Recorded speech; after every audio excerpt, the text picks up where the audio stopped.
Okay, so picture this, right? The Dolby Theater, all those lights are flashing, the red carpet is buzzing, and there's just excitement in the air. It's Oscar night, like the biggest night in Hollywood. We all know those little golden statues. But have you ever actually like wondered about the history behind them? It's wild how they've become like the symbol of movie success, Yep, right? totally. But what's kind of cool is that the whole Oscars thing, like this huge event we think of, all the glamour, well, it had really humble beginnings. It's hard to imagine the Oscars as anything other than this huge, crazy event. So let's go back to the early days. How did this even get started? So we got to rewind back to 1927. So Hollywood's like booming. But the whole industry, it was still kind of figuring things out. Yeah. There wasn't really any unity. Like no real way to say, hey, this film, this is excellence. So this group of like industry bigwigs get together. They formed this thing called the Academy of Motion Picture Arts and Sciences, or AMPS. Yeah, their whole idea was to like set some standards for movies and, actually celebrate what makes a film good. And that's how we got the first Academy Awards in 1929. The very first one. Okay, so I'm picturing like all these Hollywood legends in a room, but was it like the same kind of fancy event we see now? Yeah, no, not really. It was a dinner, like a pretty small one, actually, at the Hollywood Roosevelt Hotel. And get this, they only had 12 awards. Wait, only 12? Yeah, just 12 categories. So different from what we have now. Wow, that's crazy. It really shows how much things have changed. Okay, so speaking of change, how did we get from this like formal name, Academy Awards of Merit, to just Oscars? Where'd that come from? It's funny, right? Like, it's almost a Hollywood legend in itself, how that name came about. Yeah. The most popular story is about Margaret Herrick. She was the Academy librarian back then in the 30s. And she apparently said that the statuette looked like her Uncle Oscar. Her Uncle Oscar. Yeah. That's a great story. Like, I can totally imagine people just starting to use it. Oh, he won an Oscar. But it wasn't, like, official for a while, right? You got it. It took until 1939 for the Academy to actually be like, okay, yeah, it's the Oscars. So almost 10 years after Margaret Herrick made that comment. So they had this, like, unofficial nickname for ages. I kind of like that. It does add to the whole thing, right? Even something as big as the Oscars can have these little, like, human moments in its history. Yeah. Speaking of human moments, let's talk about the Oscar statuette itself. It's not just a random statue, is it? Yeah, I feel like there's got to be some deeper meaning. I mean, everyone knows what it looks like. It represents way more than just winning. For sure. So let's break it down. What's the symbolism behind this golden guy? Yeah, tell me everything. So it's a knight, right? Standing on a reel of film, holding a sword. It's a pretty powerful image. A knight, a sword, film. Definitely a lot going on there. So the knight, right, he's all about defending the arts like a protector. He's guarding creativity, artistic expression, all of that. And this goes right back to the whole reason AMPS is created. Not just to celebrate films, but to actually stand up for them, to elevate the art of filmmaking. So it's deeper than, just the red carpet, all the parties. It's about those values, filmmaking as an art form. Exactly. And the reel of film is symbolic too. It's got 5 spokes, right? Each one stands for one of the original branches of the Academy. Actors, directors, producers, writers, and technicians. It's like a reminder that making a film, it takes everyone. It's a collaboration. Oh, wow. I never knew that about the spokes. I love all the symbolism packed into one statue. It really shows how much the Academy cares about good filmmaking and about everyone working together. Totally. And I think that's part of what makes winning an Oscar so huge. It's not just your fellow filmmakers saying, good job. It's like they're saying, you get it. You understand what matters in this art form. Yeah, that makes sense. So we have this statue, right? It represents all these amazing things about filmmaking. But why is it such a big deal to actually win one? Why does everyone want an Oscar? That's the question, isn't it? It goes way beyond the statue itself. Winning an Oscar, it comes with a ton of prestige. You're being recognized by the best in the business, the people you respect. And to even get nominated, you have to go through this crazy process. Lots of rounds of voting, people debating like crazy. It's not a joke. So it's not just about who's popular. It's about whether your fellow filmmakers think your work is actually good. But what does that do, practically speaking? How does winning an Oscar affect the movie itself and the people involved? Well, for the film, an Oscar can completely change its fate. Think about it. How many times have you seen a movie because it won an Oscar? That little golden statue, it's like a seal of approval for a lot of people, and it can mean way more people go see it, which means more money. For the actors, writers, director, everyone, it opens doors.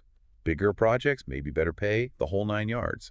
But it's more than just that, right? It's like this validation of all the hard work they put in. It's recognition that they're good at what they do, that they contributed something special to film as an art. It's like this stamp of approval that follows them, doesn't it? Like from that point on, they're an Oscar winner. Yeah, It's interesting to think about how that affects what projects they choose to work on, the roles actors take, even what critics say about them. absolutely. And that's what makes the whole Oscars thing so fascinating. It reflects how movies are changing, always evolving. It's about celebrating the best of the best. And it reminds us how powerful storytelling can be, how it connects us all. Well said.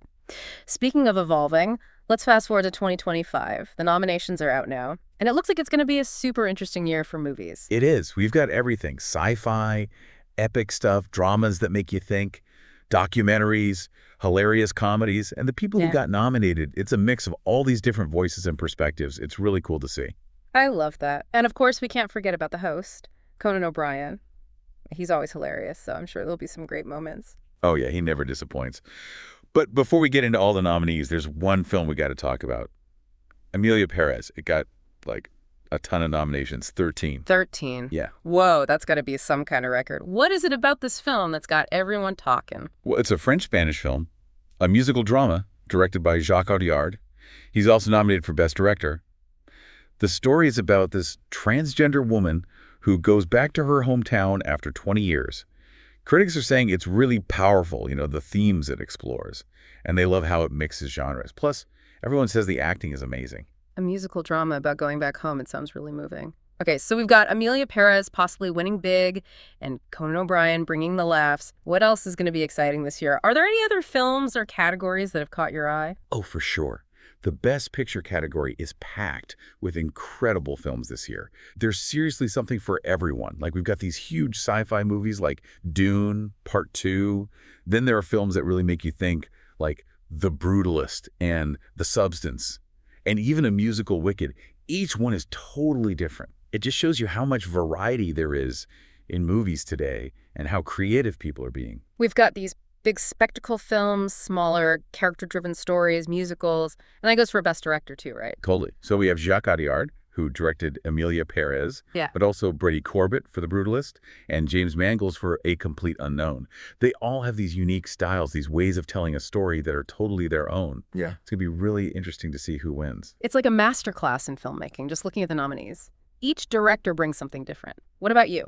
Out of all the Best Picture and Best Director nominees, is there anything you're particularly excited about? Any films you can't wait to see or even rewatch before the awards?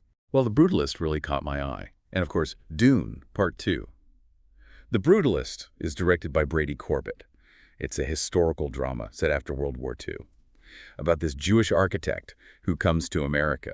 Corbett's films, they're always visually stunning, and they really get to you emotionally. So I'm curious to see what he does with this story. In Dune, Part 2, well, I mean, who isn't excited to see what happens next? The first one, the way Denis Villeneuve directed it, the visuals were just incredible. Oh, yeah, totally. That ending left us all hanging. Yeah. It's so cool to see these directors doing such amazing things. Like they're creating these whole worlds you can get lost in.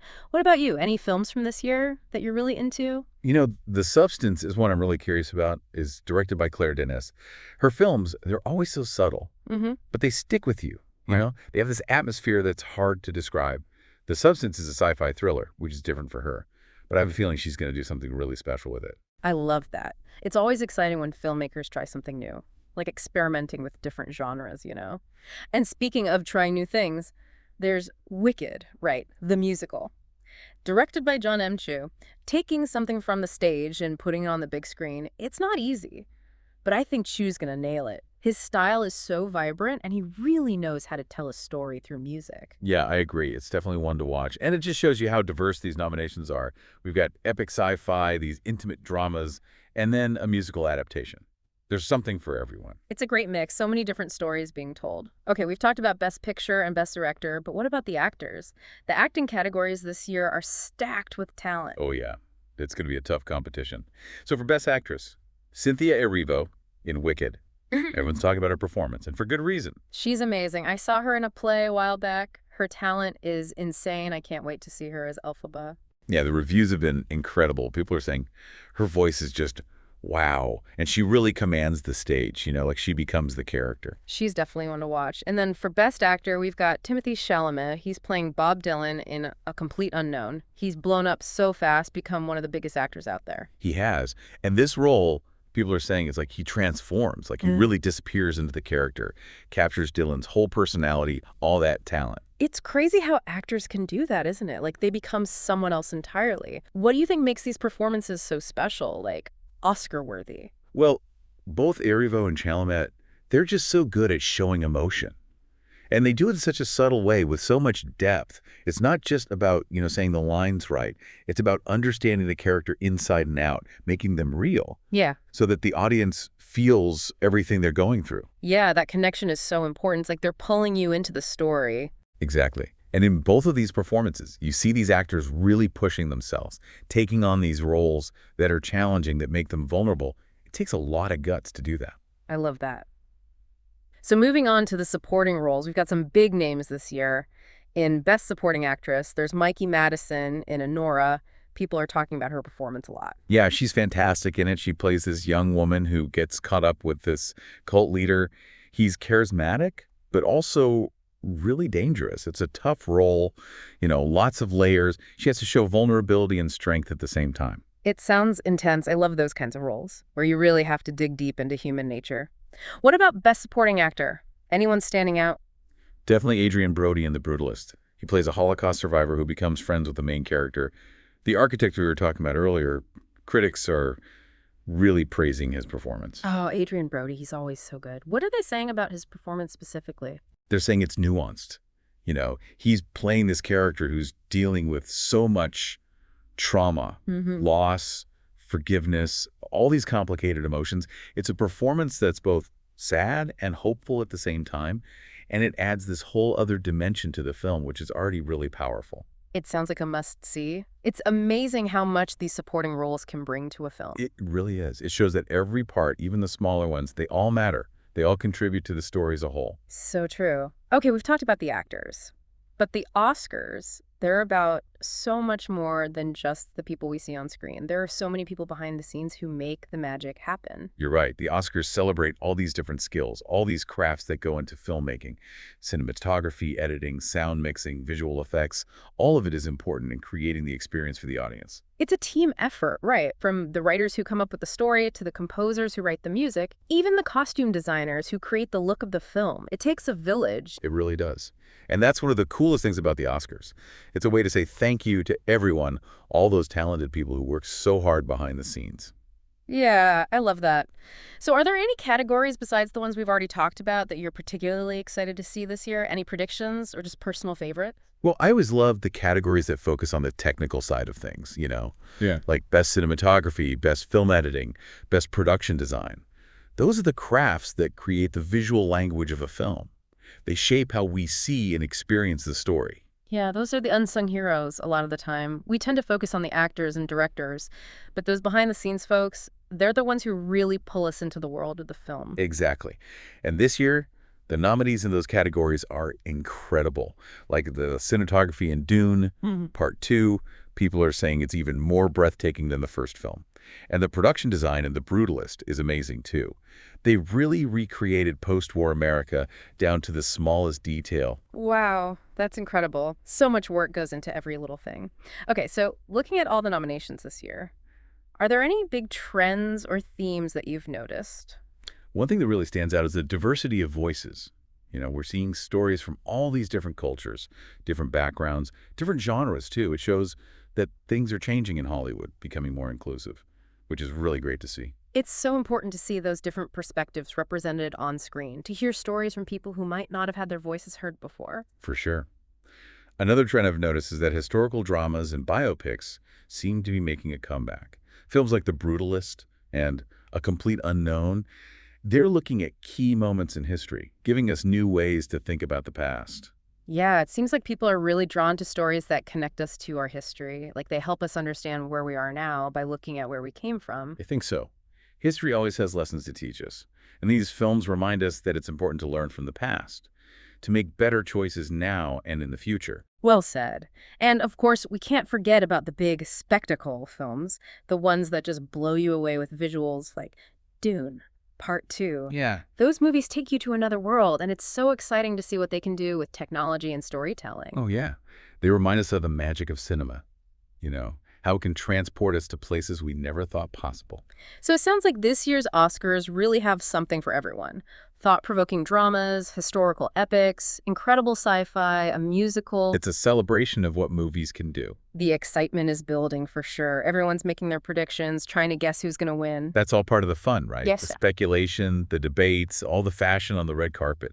But at the end of the day, the Oscars are really about celebrating the power of film, how it moves us, inspires us, makes us think.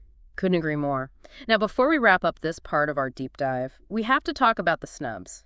You know, there are always those films or performances that people think should have been nominated, but didn't make the cut. Yeah, that's true. It happens every year. There are always going to be some deserving films or actors who miss out. It's just the nature of the process, it's all subjective. Yeah, of course. What one person loves, another person might not. It's all about different tastes. Exactly. And that's what makes these conversations so interesting. We get to share our opinions, argue about what we loved, and just celebrate how much variety there is in film. I like that. So even the snubs can be a good thing. They get people talking, you know? They do. And sometimes they lead us to discover these hidden gems, films we might have never watched otherwise. That's awesome. I think we've covered just about everything when it comes to the nominations. We talked about the main categories, highlighted some standout performances, and looked at some trends. And we've just scratched the surface. There's so much more to explore with these films. So for our listeners, what's the main takeaway here? As they're getting ready for the big night, what should they keep in mind? I'd say, go into it with an open mind. Sure. Don't get too hung up on who wins or loses. Just take a moment to appreciate everything that goes into making these movies. The artistry, the hard work, the passion. Check out the nominated films, talk about them with your friends, and just let yourself get swept up in the whole experience. I love that. And even if your favorite doesn't win, remember that the Oscars are really about celebrating film as an art form. It's a night to appreciate all those talented people, the ones we see on screen and the ones behind the scenes. Totally.